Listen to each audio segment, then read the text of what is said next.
संदेशखाली सहित राज्य के विभिन्न हिस्सों में महिलाओं के ऊपर हो रहे हिंसा के विरोध में भाजपा युवा मोर्चा के द्वारा प्रतिवाद जुलूस निकाला गया। शुक्रवार को माथाभांगा शहर में भाजपा युवा मोर्चा के द्वारा हाथों में प्लेकार्ड लेकर विरोध रैली निकाली जाती है।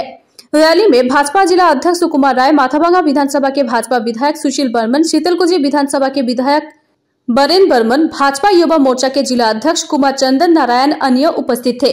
भाजपा के जिला अध्यक्ष ने कहा कि केवल संदेशखाली नहीं बल्कि राज्य के विभिन्न हिस्सों में सत्तारूढ़ दल द्वारा महिलाओं को उत्पीड़न के विरोध में आज माथाभांगा शहर में विरोध मार्च आयोजित किया गया। दुर्नीतिर बिरुद्धे समस्त जायगाय मानुष एकत्रित होच्छे और सेई जन्यई आमरा कुचबिहारे जेरकम सन्देशखाली मानुषेर उपरे अत्याचार करछे तृणमूलेर हातमात्रा और नेतारा सरकारी सम्पत्ति लुट करছে 100 दिনের কাজের থেকে আরম্ভ করে বিভিন্ন প্রকল্প আর নিজেদের পকেটে টাকা ঢোকাচ্ছে। তারই প্রতিবাদে আজকে মাথাভাঙ্গা ভারতীয় জনতা যুব মোর্চার পক্ষ থেকে আর বিক্ষোভ মিছিলের ডাক দেওয়া হয়েছে।